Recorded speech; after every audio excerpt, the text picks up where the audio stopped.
புஷ்ப சமாஸ்ரயணம் என்பதை பற்றி விளக்க வேண்டும் என்று ஒரு கேள்வி. நம்முடைய சம்பிரதாயத்திலே சமாஸ்ரயணம் என்றாலே பஞ்சசம்ஸ்காரம், 5 சம்ஸ்காரங்களை உடையது என்றே சொல்லப்படுகிறது. அதிலே தாபம், புன்றம், நாமம், மந்திரம், யாகம் என்று 5 சம்ஸ்காரங்கள் ஆச்சாரியனாலே சிஷ்யனுக்கு பண்ணப்படுகின்றன. இதிலே முதல் சம்ஸ்காரமாக இருப்பது தாப சம்ஸ்காரம்.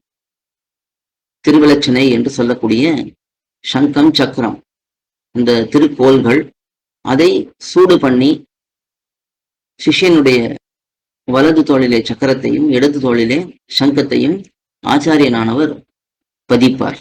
இது சூடு பண்ணி பண்ணக்கூடியது. அதனால கொஞ்சம் வலி இருக்கத்தான் இருக்கும். இப்ப இந்த தாப சம்ஸ்காரத்துக்கு பதிலாக சிலர் ஒரு காலங்களிலே புஷ்பத்தை வைத்து பண்ணுகிறார்கள் என்று ஒரு வழக்கம் தெரிய வருகிறது. இப்படி சில இடங்களிலே பண்ணுகிறார்கள் என்பது தெரிய வருகிறது. இதற்கு முன்னுதாரணம் நம்முடைய பூர்வாச்சாரியருடைய அனுஷ்டானங்கள்ல இருந்திருக்கான்னா அப்படி எதுவும் இருப்பதாக தெரியவில்லை. ஆகையாலே யாரோ ஒரு சில ஆச்சாரியர்கள் ஏதோ ஒரு காரணத்துக்காக இதை தொடங்கி இருக்கலாம். எத்தனையோ மடங்கள்லையும் சரி, திருமாளிகைகளையும் சரி, சிறு குழந்தைகளுக்கு, அதாவது ஒரு 7 வயசு உபநயனமான பிள்ளைக்கோ இல்ல சிறு பெண்களுக்கோ கூட தாப சம்ஸ்காரத்தை பண்ணியே அவர்கள் ஆச்சாரியர்கள் பஞ்சசம்ஸ்காரம் பண்ணுகிறார்கள். அதனால சின்ன வயசா இருக்கிறவர்களுக்கு இது பண்ணக்கூடாது என்பதெல்லாம் கிடையாது. தாப சம்ஸ்காரம் கண்டிப்பாக பண்ணப்படலாம். என்ன, ரொம்ப சூடு பண்ணாமல் அந்த ஆச்சாரியர்கள் கொஞ்சம் கருணையோட கொஞ்சம் உஷ்ணத்தை குறைவாக வைத்து இந்த சம்ஸ்காரத்தை பண்ணுவார்கள். இதுதான் கிரமம்.